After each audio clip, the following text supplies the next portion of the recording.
This is video 2 for Chemistry 2, Unit 1, Intermolecular Forces.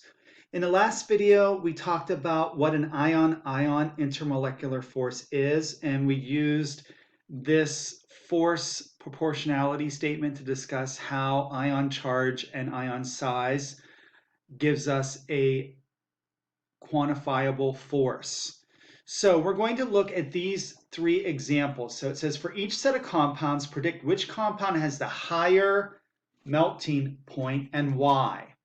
So when we're looking for higher melting point, that means that we're looking for which one has the greater force between the ions and the size. So if we look at NAF and NABR, NAF and NABR are both +1 -1. So we're not going to have a change in charge. This is going to be the same thing in a numerator.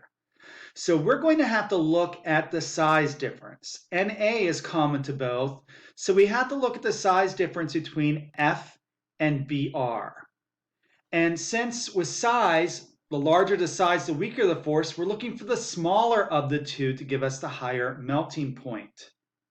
So with this, if we look at F and we look at Br, we go up here to our little drawing of the periodic table, and you go to a real one, F is higher on the periodic table than Br.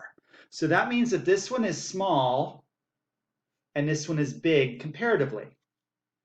So we're looking for the one that has a greater force, so we're looking for the smaller size, so it's going to be NAF because it is smaller.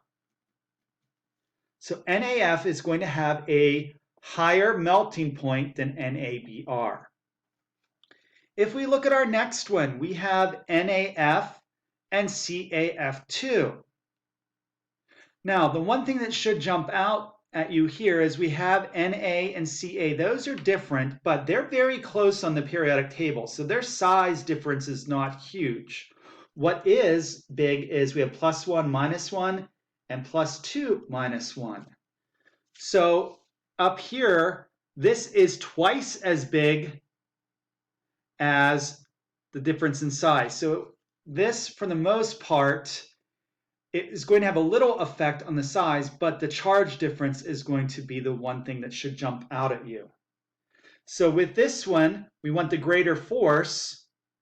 The greater the difference in charge, the greater the force. So CAF2 is going to have the higher melting point because it has a greater charge difference. So a little triangle means change in charge. Our last example is magnesium oxide and calcium oxide. These are both +2 -2, so it's not going to be a difference in ion charge. This is going to be size. So if we look at Mg and Ca, we have to know which one is bigger and which one is smaller. And Mg is smaller than Ca. So with that, the smaller the size, the greater the force. So MgO has the higher melting point, and it's because it is smaller. So that's how we can predict whether or not something has a higher boiling or melting point compared to something else.